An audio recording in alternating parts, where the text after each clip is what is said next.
What's up, guys? Welcome back to the channel and welcome to this 2022 Porsche Macan base. I just want to give a huge thank you and shout out to the whole team at Maserati of Tysons, especially Sean, for allowing me to review this Macan. They literally just got it in on pre-owned trade and it hasn't even been cleaned up or anything, but I wanted to jump on this opportunity here today because I feel like the base Macan gets a lot of hate for kind of having the turbo 4-cylinder and not really being known as a true Porsche, but I figured we explore that today, see if that's really the case. So for those that are unfamiliar, the Porsche Macan is Porsche's small compact luxury SUV that competes with entries such as the BMW X3, the Maserati Grecale, the Audi Q5, stuff like that. Ironically, this is based on the Audi Q5 being under the Audi Volkswagen umbrella, and it shares a lot of componentry, including that engine that we just mentioned. But honestly, I really like the Macan. This is still its first generation, if you can believe it or not. It was introduced for the 2015 model year, and it's gone through quite a number of refreshes and styling updates over the years.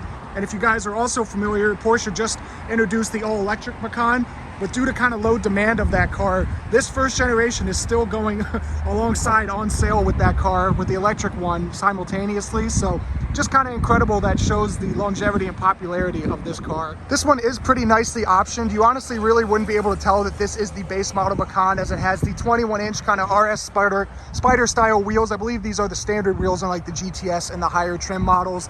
The color is also a slate gray. It's kind of a Nardo gray Audi color. Not sure of the official Porsche name for it, but it looks very similar.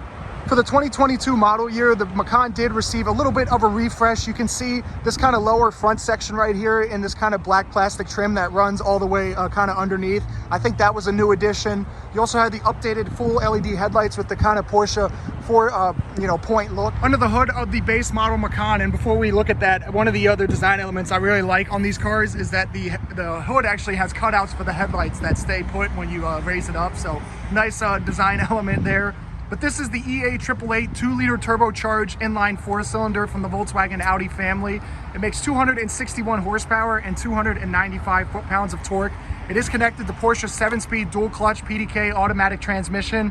All Macans are also all-wheel drive. 0 to 60 is in the 5.8 to 6 second range, depending on if you have launch control with the Sport Chrono package. Fuel economy is also rated at 19 in the city and 25 on the highway for around 22 miles per gallon combined. So it is technically the most fuel-efficient Macan, but obviously the most overall efficient Macan is the new all-electric version, which is a totally different review and body style, if you will.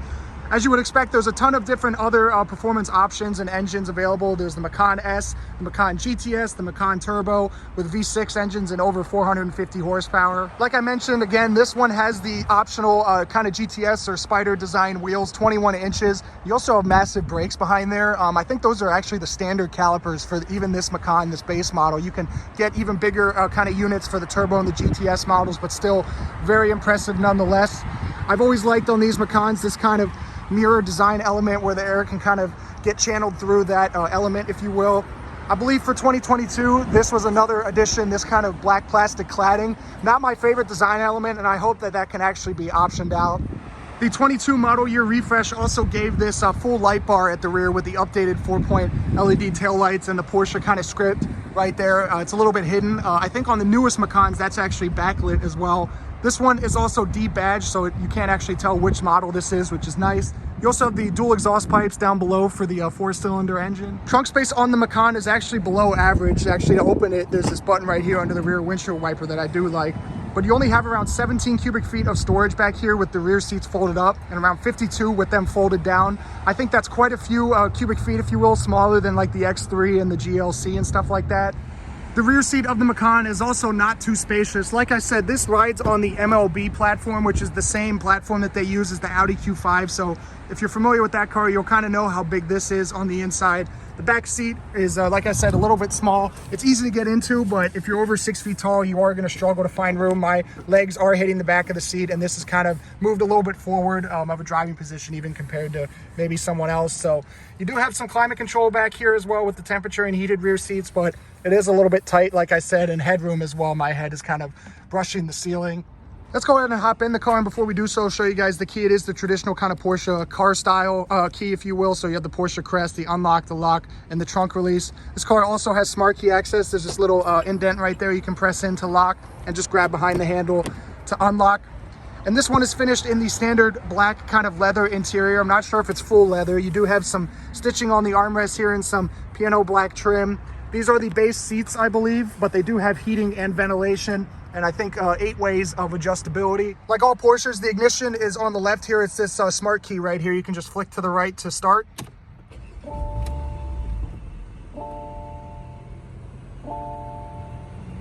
Directly in front of you have the Porsche Sport Design wheel that's fully leather wrapped, and you have some nice aluminum paddle shifters to control the 7-speed dual clutch.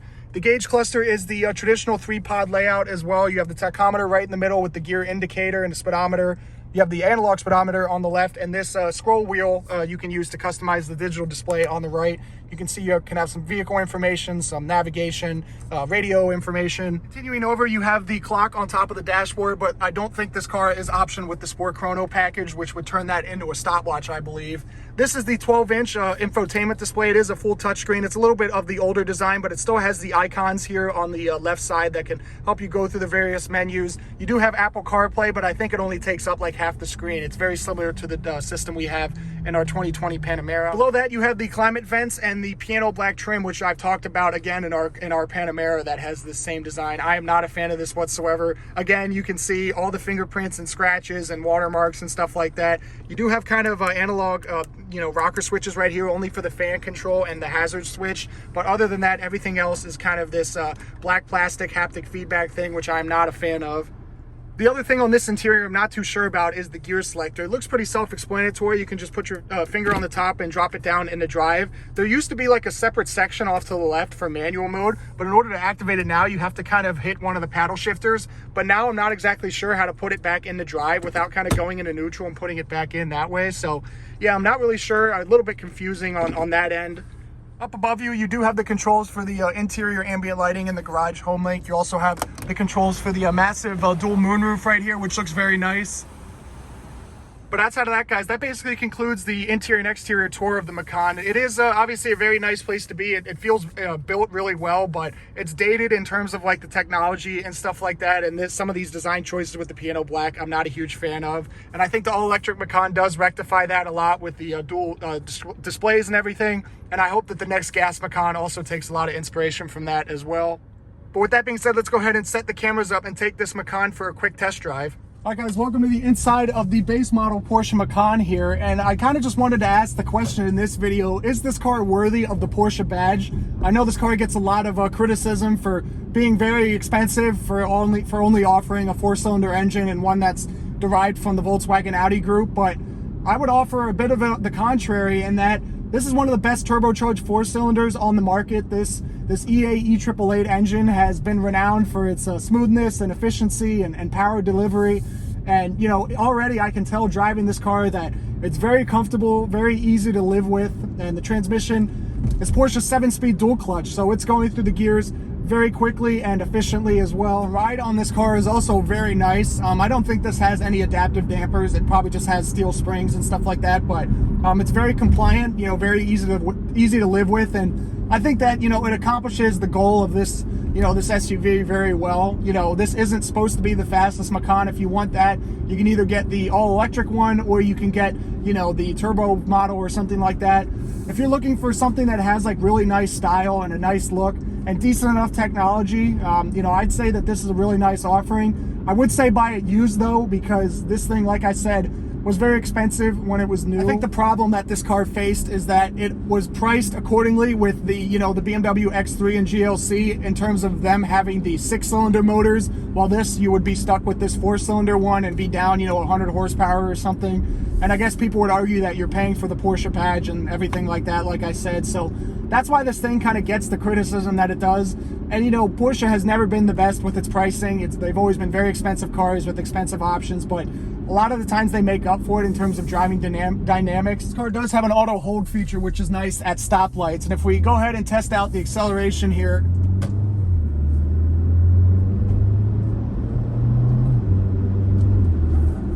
it's pretty quick. I mean, 260 horsepower is pretty good. You know, in an SUV this big, it's not the most or anything like that.